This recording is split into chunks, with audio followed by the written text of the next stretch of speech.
The gunshot wound in Clara Whitmore's side was festering by the time Ethan Pierce found her collapsed beside the dried creek bed, her face pale as bone china and burning hot to the touch.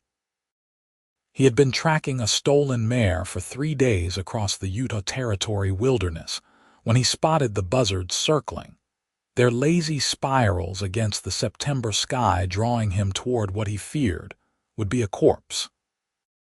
Instead, he found a woman barely clinging to life, her traveling dress torn and blood-stained, her dark hair matted with dust and sweat. The year was 1878, and Ogden was still 2 days' ride north, but Ethan knew she would never survive the journey without immediate care. He gathered her into his arms, startled by how light she felt, how fragile. Her eyes flickered open for just a moment, revealing irises the color of storm clouds before rolling back. She mumbled something incoherent, words that tumbled out in a feverish stream. Ethan carried her to his camp a quarter-mile away, where he had left his bedroll and supplies near a small spring. He laid her down as gently as he could and immediately set to work building up the fire, heating water, and gathering what meager medical supplies he carried in his saddlebags. The wound was bad. Someone had shot her, probably tried to rob her, and left her for dead. The bullet had passed clean through, which was fortunate, but infection had already set in deep. Ethan had seen enough gunshot wounds during his years as a ranch hand, an occasional deputy, to know that fever like this could kill just as surely as the bullet itself. He cleaned the wound as best he could with boiled water and whiskey, then packed it with clean cloth torn from his spare shirt. She screamed when the alcohol hit the raw flesh, a sound that tore through him, but she never fully woke. That was 3 days ago. Now Ethan sat beside her as the afternoon sun beat down mercilessly on their makeshift shelter, a canvas tarp stretched between 4 stakes to provide some shade. He dipped a cloth into the cool spring water and pressed it gently to Clara's forehead, watching as she twisted and turned, fighting invisible demons in her delirium. She had been beautiful once, he could see that, and probably still was beneath the fever and suffering. High cheekbones, a determined chin, full lips that were now cracked and dry despite his efforts to get water into her. "Please," he whispered, though he was not a praying man by nature. "Please pull through." She had told him her name during one of her brief lucid moments on the first day, Clara. She had been traveling from California to meet her sister in Ogden when her stage had been attacked by road agents. The driver and guard had been killed. She had run, taken a bullet, and somehow kept running until her body gave out. That was all she had managed to say before the fever took her under again. Ethan changed the cloth, running it down her neck and along her arms, trying to draw the heat from her body. Her dress was ruined beyond saving, so he had dressed her in his own clean shirt, which hung on her like a tent. It was improper, he knew, but propriety meant nothing when measured against a life. He had been careful, respectful, averting his eyes as much as possible while still tending her wounds. The sun climbed higher, and Ethan felt his own exhaustion pulling at him. He had barely slept, afraid that if he closed his eyes she might slip away. His provisions were running low. He needed to hunt, needed to gather more water, but he could not bring himself to leave her side for more than a few minutes at a time.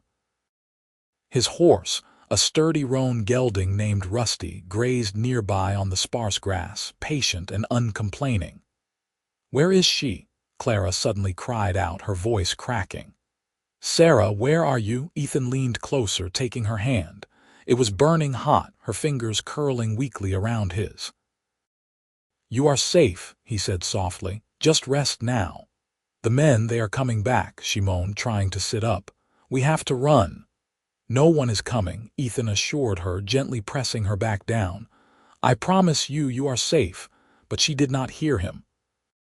She was somewhere else entirely, lost in the fevered landscape of her mind.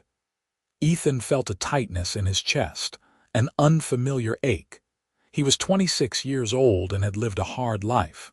His parents had died when he was young, leaving him to make his own way in the world. He had worked cattle drives, broken horses, spent months at a time alone on the range. He was used to solitude, to hardship, to the kind of loneliness that settled into a man's bones like winter cold. But watching this woman fight for her life stirred something in him he had thought long dead. The afternoon stretched into evening. Ethan forced himself to leave her long enough to catch 2 rabbits in snares he had set earlier. He skinned and cooked them quickly, then made a thin broth, hoping he could get some nourishment into Clara. When he returned to her side, she seemed quieter, her breathing more regular. He lifted her head carefully and spooned tiny amounts of broth between her lips. Most of it dribbled down her chin, but some went down, and that was something. Night fell and the temperature dropped sharply, as it always did in the high desert. Ethan wrapped Clara in both their blankets and kept the fire burning bright. He sat close, his rifle across his knees, watching the darkness beyond their small circle of light. Coyotes called in the distance, their yips and howls eerie in the stillness. Once, he heard something larger moving through the brush and tensed, but whatever it was moved on without approaching. Clara's fever seemed worse in the darkness. She thrashed and cried out, speaking in fragments that made no sense. Sometimes she called for Sarah, other times for someone named David. Once she begged someone not to leave her. Ethan cooled her forehead again and again, his own eyes burning with tiredness. He found himself talking to her, telling her about growing up in Missouri, about coming west after the war, about the ranch he hoped to own someday. He did not know if she heard any of it, but the sound of his own voice seemed to calm her somehow. "You are going to make it," he told her as midnight approached. "You are too stubborn to die out here, I can tell. You ran when those men attacked. You fought. You are a fighter, Clara Whitmore, and fighters do not give up." As if in response, she opened her eyes. They were clearer than he had seen them in days, focused and aware. She looked at him for a long moment, studying his face in the firelight. Ethan felt suddenly self-conscious of his rough appearance, his several days of beard growth, his weathered skin. "Who are you?" She whispered, her voice barely audible. "Ethan Pierce," he said. "I found you 3 days ago. You have been shot and you have had fever, but you are going to be all right." "Water," she managed. He quickly brought his canteen to her lips, supporting her head as she drank. She took several small sips before turning her head away, exhausted by even that small effort. But her eyes remained open, watching him. "Thank you," she breathed. Then her eyes closed again and she drifted back into unconsciousness, but this time her sleep seemed more natural, less tortured. Ethan felt hope kindle in his chest for the first time. Perhaps she would pull through after all. The next day brought more heat, more endless hours of tending and waiting, but Clara's fever seemed to have broken slightly during the night. She was still hot, still barely conscious, but the wild delirium had passed. Ethan changed her bandages and was relieved to see that the wound, while still angry and red, was not weeping as much. He cleaned it again with whiskey and fresh water from the spring, then applied a poultice made from yarrow leaves he had found growing nearby. His mother had taught him a little about healing herbs before she died, and he prayed that knowledge would be enough. Clara woke several times throughout the day, each time a little more aware. She managed to drink more broth, even ate a few bites of rabbit meat. She asked about her belongings, and Ethan showed her the small carpet bag he had found near where she had collapsed. Most of its contents had been stolen, but there were a few dresses, some undergarments, and a small leather-bound book that turned out to be a journal.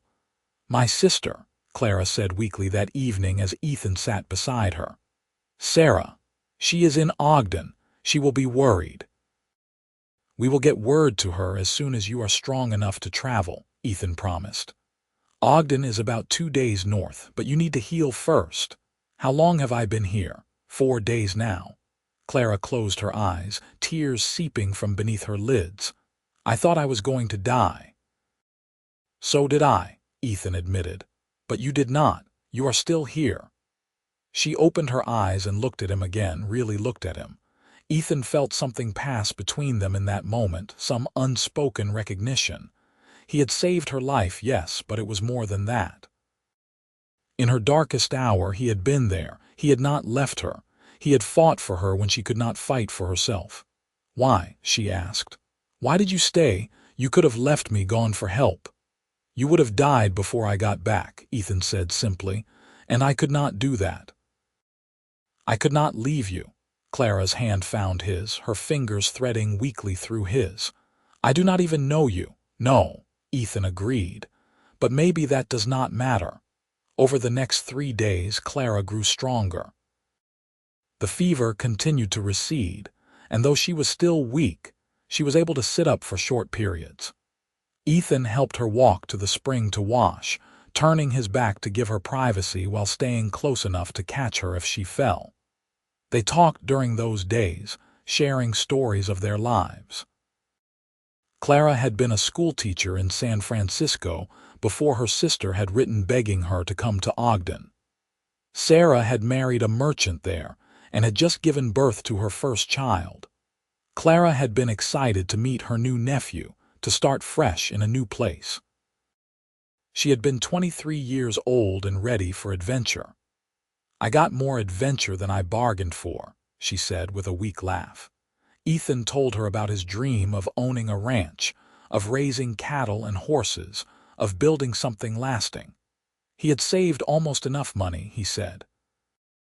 Another year or 2 of hard work and he would have it. He spoke of the land he had scouted near the mountains, good grazing land with water and timber. Clara listened, and as she listened, she watched him. Watched the way his hands moved when he talked, gentle and capable. Watched the way his eyes lit up when he spoke of his dreams. Watched the care he took with everything, from building the fire to checking her wound. She found herself thinking about him when he went to check his snares or gather firewood, found herself listening for his return. It was foolish, she told herself. She barely knew this man. He had done what any decent person would do, and yet there was something about him, something solid and true. In a world where men had tried to rob and kill her where she had been left for dead, Ethan Pierce had chosen to stay. Had chosen to care. That meant something. On the 7th day, Ethan decided Clara was strong enough to travel if they took it slow. He fashioned a more comfortable seat on his horse using blankets and her carpetbag, creating a place where she could ride in front of him, supported by his arms. They set out at dawn, heading north toward Ogden. The journey that would normally take 2 days would take them 4 at the slow pace they needed to maintain, but Ethan did not mind. Clara leaned back against his chest, and he could feel each breath she took, each flutter of her heartbeat. She fit against him perfectly, as if she belonged there. They talked as they rode, their voices low and easy. Clara told him about growing up in Pennsylvania, about losing her parents to cholera, about raising Sarah when she was barely old enough to take care of herself. She told him about the joy she found in teaching, the satisfaction of watching children learn to read and write and think. Ethan told her about the loneliness of the cowboy life, the long nights under the stars, the simple pleasure of honest work. They discovered they both loved to read, though books were rare in their lives. They both dreamed of stability, of home, of something more than just survival. At night, Ethan made camp and continued to care for Clara's wound. It was healing well now, the redness fading, the flesh beginning to close. She had been lucky, incredibly lucky. Another few hours alone and the fever would have killed her. They both knew it, though neither spoke of it directly. Instead, they sat close to the fire and talked about everything and nothing, learning each other in the way that only comes from shared hardship and forced intimacy. On the second night of their journey, Clara said, "I do not know how I will ever repay you." Ethan shook his head. "There is no debt. I did what anyone would do." "That is not true," Clara said firmly. "Most men would have ridden on or taken me to the nearest town and left me there. You stayed. You gave up days of your life to care for a stranger. That is not nothing, Ethan." He looked at her across the fire, the flames dancing in her gray eyes. She was beautiful, he realized, even more so now that the fever had left her and color had returned to her cheeks. But it was more than her physical beauty that drew him. It was her strength, her determination, the way she had fought to survive against impossible odds. "Maybe you were not really a stranger," he said quietly. "Maybe some people are meant to meet, even in the worst circumstances." Clara smiled, a real smile that transformed her face. "Maybe," she agreed. They reached the outskirts of Ogden on the afternoon of the fourth day. The town was larger than Ethan had expected, bustling with activity. The Transcontinental Railroad had come through nearly a decade earlier, and Ogden had grown into an important junction point. There were proper buildings, churches, stores, even a hospital. Clara directed him to her sister's house on the east side of town, a modest but well-kept home with a white picket fence and flowers growing in the yard. Sarah came running out before they had even dismounted, her face a mixture of joy and terror. She was younger than Clara by a few years, pretty and round with recent motherhood. "Clara, oh my God, Clara, we heard about the stage robbery. They said there were no survivors. I thought you were dead." Ethan helped Clara down from the horse, steadying her as her legs adjusted to solid ground. Sarah threw her arms around her sister, weeping openly. Clara cried too, holding tight to the family she had feared she would never see again. Ethan stood back, feeling suddenly like an intruder on their private moment. Sarah's husband, Michael, came out and listened as Ethan briefly explained what had happened.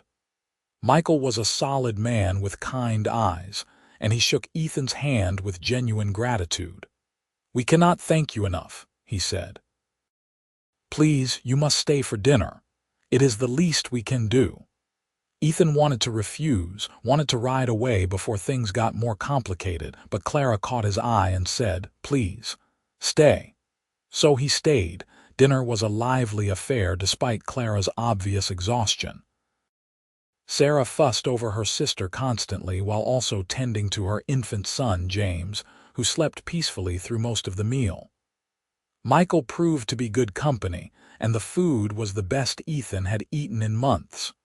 Roast chicken, potatoes, fresh bread, and apple pie. It was heaven after weeks of hardtack and salt pork.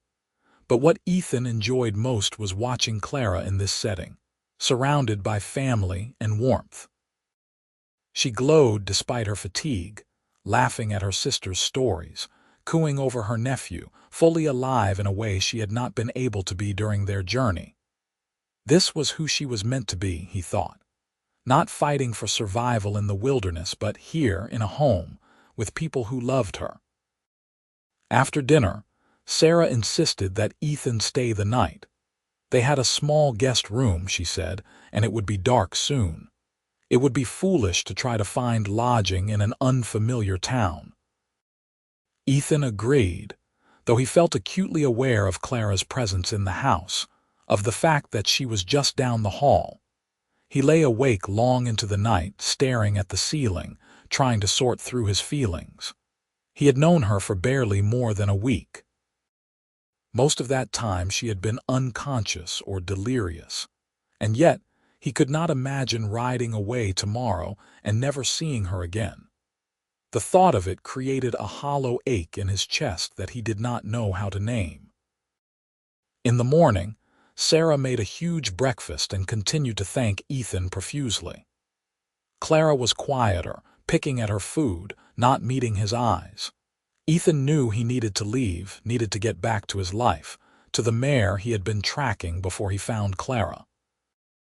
The trail was long cold now, but he had responsibilities, had given his word to return the horse if possible. He stood in the doorway, hat in hand, the morning sun bright behind him. "I should go," he said. "Of course," Sarah said. "But please, if you are ever in Ogden again, you must visit. You will always be welcome in our home." "Thank you," Ethan said. He looked at Clara, who stood behind her sister. "Take care of yourself, finish healing." "I will," Clara said softly, "and thank you for everything, for my life." Ethan nodded, not trusting himself to speak further. He turned and walked to where Rusty waited, tied to the fence. He was mounting when he heard footsteps behind him. Clara came around the horse, moving carefully but steadily. She looked up at him, shading her eyes against the sun. "Will I see you again?" she asked, her voice almost too quiet to hear. Ethan's heart hammered in his chest. "Do you want to?" "Yes," she said without hesitation. "Yes, I do," he smiled, really smiled for the first time in days. "Then yes, you will see me again." "When? Soon," he promised. "As soon as I can." Clara reached up and he took her hand, holding it for a long moment. Then he released her, touched his hat in farewell, and rode away. He did not look back, though he wanted to. He could feel her watching him until he turned the corner and the house disappeared from view. The weeks that followed were the longest of Ethan's life. He rode south, tracking down the man who had hired him to find the stolen mare. It took another 2 weeks, but he finally located the horse in a canyon near the Arizona border and returned her to her rightful owner. The reward money was good, enough to add substantially to his savings. He took a few more jobs, small things, guiding a family wagon train for a week, helping with a cattle drive. All the while, Clara occupied his thoughts. He wondered how she was healing, if she was teaching again, if she thought of him at all. Finally, in early November, he could wait no longer. He pointed Rusty north and rode for Ogden. The journey took 6 days. Snow was already falling in the high country, dusting the mountains with white. Winter was coming early this year. Ethan pushed on, driven by something he could barely name. Need, want, hope, all tangled together. He arrived in Ogden on a cold afternoon, the sky heavy with unfallen snow. He found Sarah's house easily enough, remembered the way perfectly. His heart pounded as he tied Rusty to the fence and walked up the path. He knocked, suddenly nervous.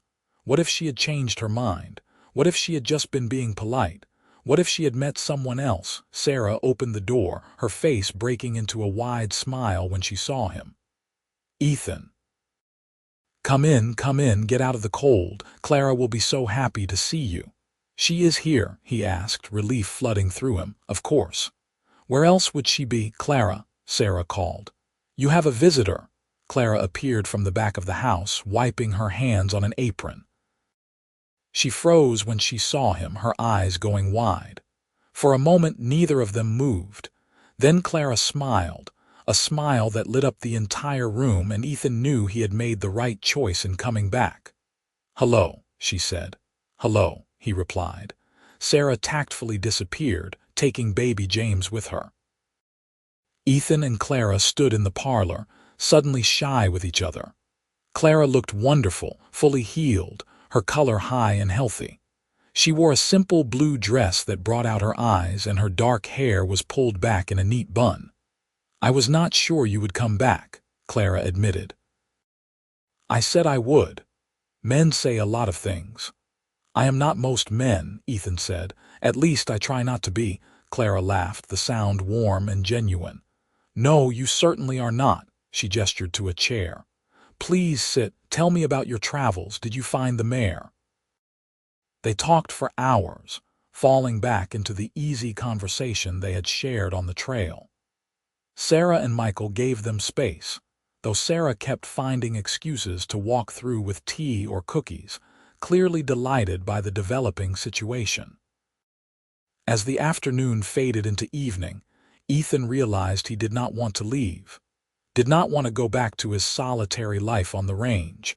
Something had changed in him, or perhaps he had finally acknowledged what had been there all along. "Clara," he said as the clock struck 7. "I need to tell you something." She looked at him expectantly, her hands folded in her lap. "I have not been able to stop thinking about you," he said, the words tumbling out. "Since the moment I found you, since I sat with you through those days of fever, since we rode north together. I know it is sudden. I know we have not known each other long, but I cannot deny what I feel. I care about you, more than I probably should." Clara's eyes shimmered with tears, but she was smiling. "I feel the same way," she whispered. "I tried to tell myself it was just gratitude, just the circumstances, but it is more than that. When you rode away, I felt like part of me went with you. I have been waiting, hoping you would come back." Ethan crossed the room and knelt beside her chair, taking her hands in his. "I do not have much," he said. "I am working toward my own place, but it will be another year or more before I have enough. I live rough most of the time. It is not an easy life." "I do not need easy," Clara said, her fingers tightening around his. "I need real. I need honest. I need someone who will stay when things get hard. You already proved you are that person, Ethan Pierce." "Then will you let me court you properly?" he asked. "Will you give me a chance to prove that what I feel is real and lasting?" "Yes," Clara said without hesitation. "Yes, 1,000 times yes." Ethan stood and pulled her to her feet, wrapping his arms around her. She melted into his embrace, and for the first time in longer than he could remember, Ethan felt like he was home. Not a place, but a person. Clara was his home. They courted through the winter, a season that proved to be one of the harshest in years. Ethan took work at a ranch just outside Ogden, mucking stables and breaking horses, anything to stay near Clara. They spent every possible moment together, walking through town despite the cold, sitting by Sarah's fire talking late into the night, attending church on Sundays. Michael and Sarah became not just tolerant of the relationship, but actively supportive, seeing how happy Clara was, how Ethan treated her with respect and genuine affection. On Christmas Eve, with snow falling softly outside and the fire crackling warmly, Ethan asked Clara to marry him.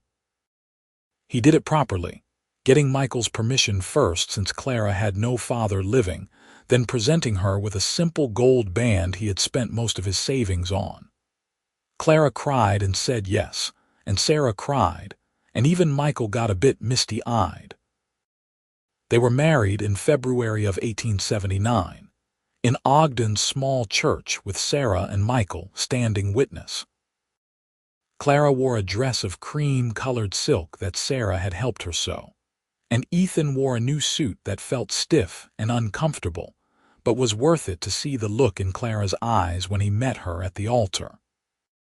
The ceremony was simple but heartfelt, and when the preacher pronounced them man and wife, Ethan kissed Clara with all the pent-up emotion of the months they had waited. Sarah and Michael had prepared their small house for a wedding dinner, and neighbors from all over came to celebrate.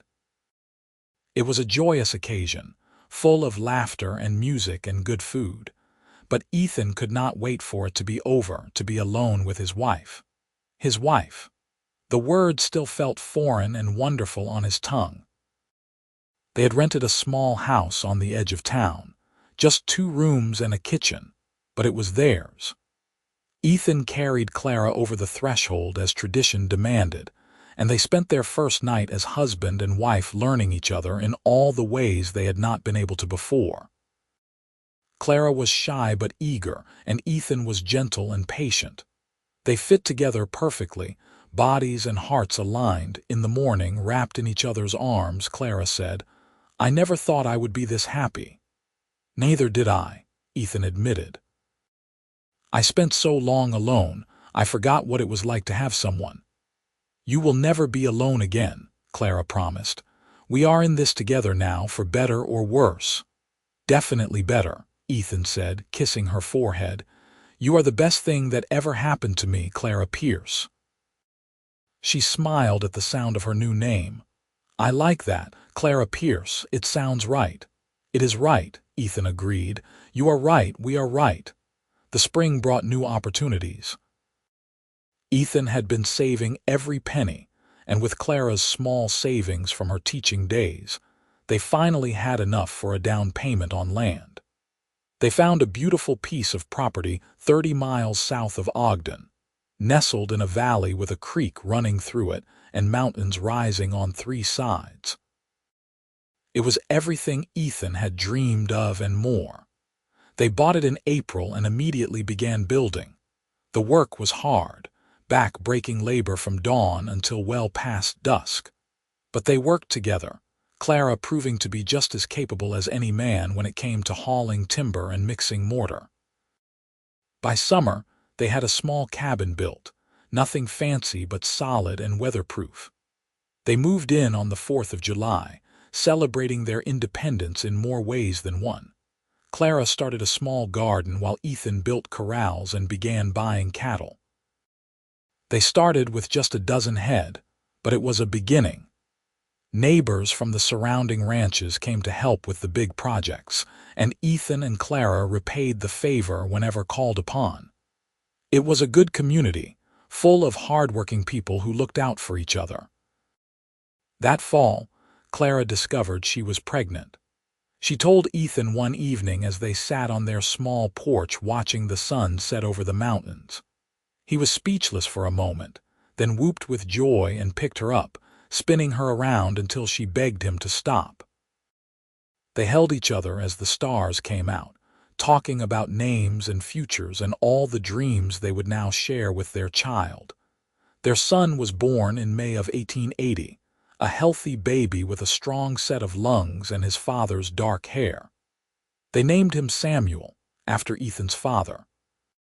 Ethan cried when he held his son for the first time, overwhelmed by the weight of responsibility and love.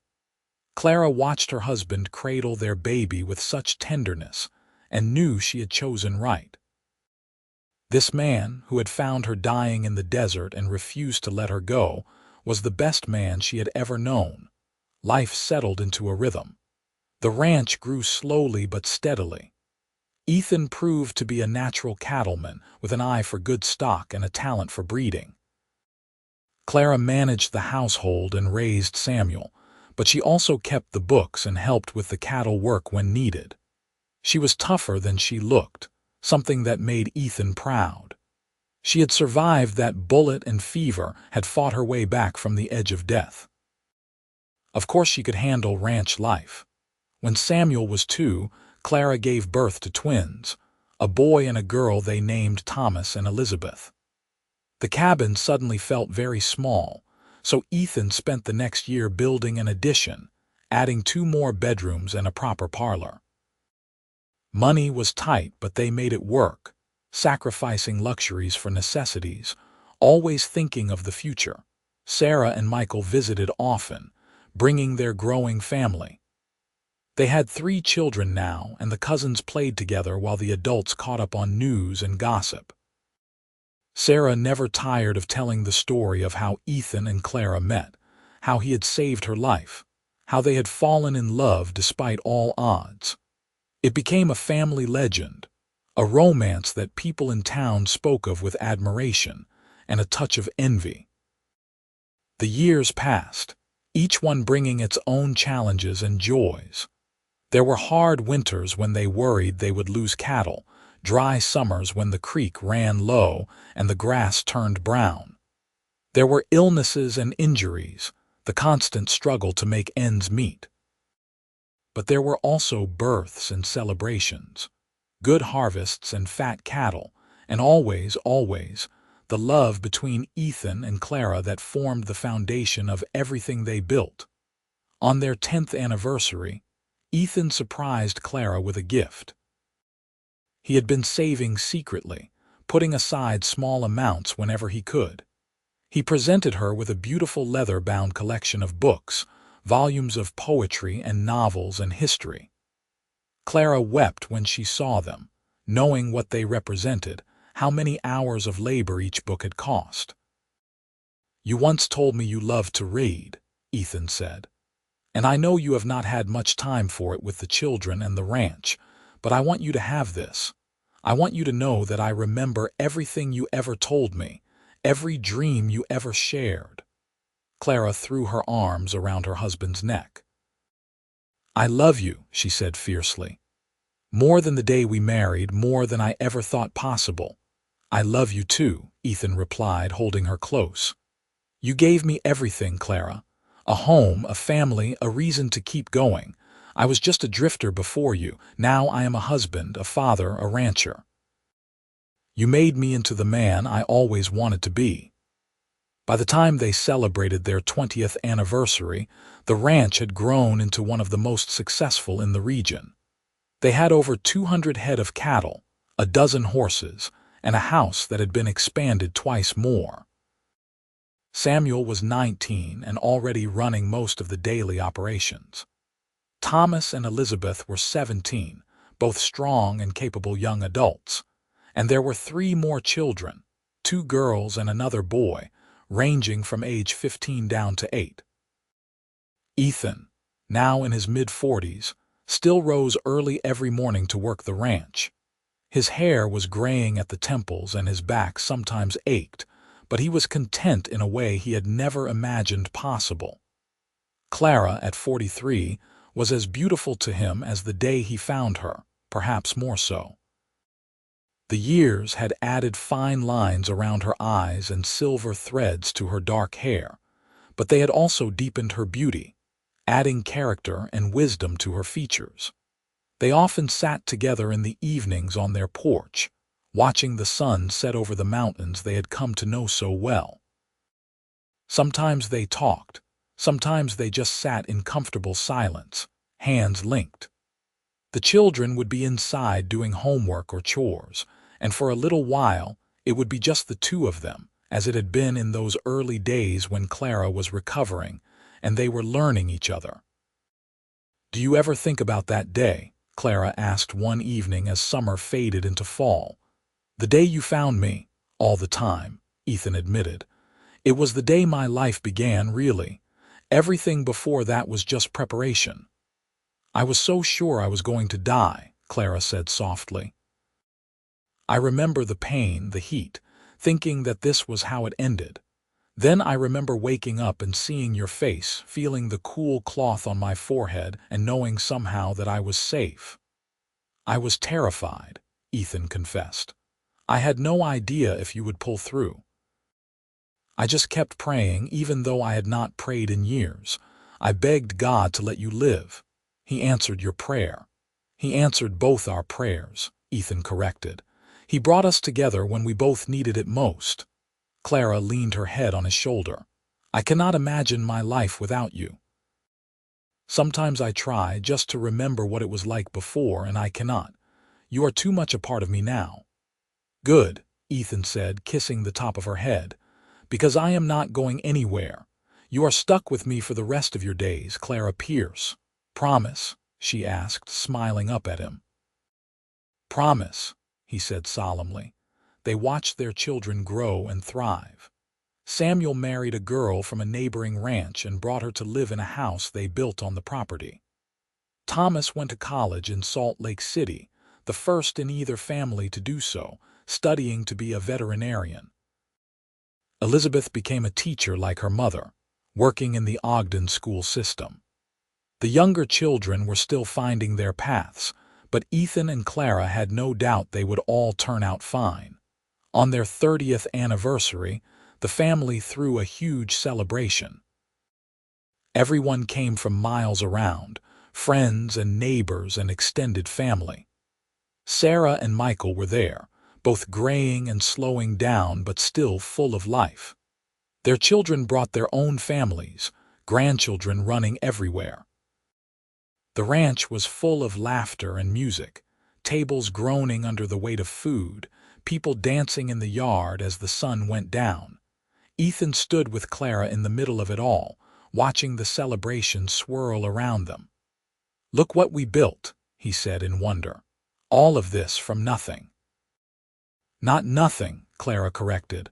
"From love, that was always the foundation." "You are right," Ethan agreed. "As always," Clara laughed. "I am not always right." "Close enough," Ethan teased, pulling her into a dance despite her protests that she was too old for such things. They danced as they had at their wedding, moving together with the ease of 3 decades of partnership. Their children watched with smiles, understanding without words the depth of the bond between their parents. This was what love looked like, they knew. Not the passionate romance of youth alone, though that was part of it, but the steady, enduring commitment that survived hard times and celebrated good ones, that built ranches and raised families, and turned 2 solitary people into something greater than they could ever be apart. As the years continued to pass, Ethan and Clara gradually stepped back from the daily operations of the ranch. Samuel had taken over completely, proving himself more than capable. He had expanded the operation, adding sheep to their cattle holdings and experimenting with new breeding techniques. The ranch prospered under his management, and Ethan was proud of what his son had accomplished. Ethan and Clara spent their time with their grandchildren, who adored them. They told stories of the old days, of how the ranch began, of the hard work and sacrifices it had taken. But most of all, they told the story of how they met, of the desert and the fever, of the cool cloth on Clara's forehead and Ethan's desperate prayers. The grandchildren never tired of hearing it, this real-life romance that had created their family. In the spring of 1909, Ethan fell ill. It started as a cough he could not shake, then developed into pneumonia. Clara nursed him as he had once nursed her, sitting by his bedside day and night, cooling his forehead with damp cloths, praying he would pull through. The roles were reversed, but the love was the same, deep and abiding and fierce. Ethan recovered, though it took months and he was never quite as strong afterward, but he did not mind. He was 57 years old and had lived a fuller life than he had ever dreamed possible. He had his wife, his children, his grandchildren, and his land. What more could a man want on a warm evening in June? Ethan and Clara sat on their porch as they had done thousands of times before. Ethan was in his rocking chair, a blanket over his legs despite the warmth. Clara sat beside him, her hand in his. They watched the sun paint the mountains in shades of gold and purple, the same view they had loved for over 30 years. "You have any regrets?" Clara asked softly. Ethan thought for a long moment, then shook his head. "Not a single one. Every choice I made led me here to you, to this life. How could I regret any of it, even the hard parts, especially the hard parts," Ethan said. "They taught us how strong we were, how strong we could be together, and they made the good parts that much sweeter." Clara squeezed his hand. "I love you, Ethan Pierce, more today than yesterday, more tomorrow than today." "I love you too," Ethan replied. "You are my heart, Clara. You have been since the moment I found you in that desert. My whole life has been about getting to you and staying with you. Everything else is just details." They sat together as the stars began to appear, the same stars that had watched over them that first night when Ethan had prayed for Clara's life. He had not known then what he was praying for, not really. He had thought he was asking for her survival. But he had been asking for so much more, for a lifetime of love and partnership, for children and grandchildren, for a home built on faith and hard work and devotion. And somehow, miraculously, all of it had been granted. The years continued to be kind to them. Ethan's health stabilized, and he enjoyed several more years of relative vigor. They celebrated their 40th anniversary, surrounded by 3 generations of family. The ranch now home to not just Samuel's family, but two of their other children as well, each with their own homes on the property. The original little valley had become a thriving family compound, proof of what Ethan and Clara had started all those years ago. Clara remained sharp and active well into her 70s, still keeping the family together with her wisdom and love. She became the matriarch everyone turned to, the keeper of family stories and traditions.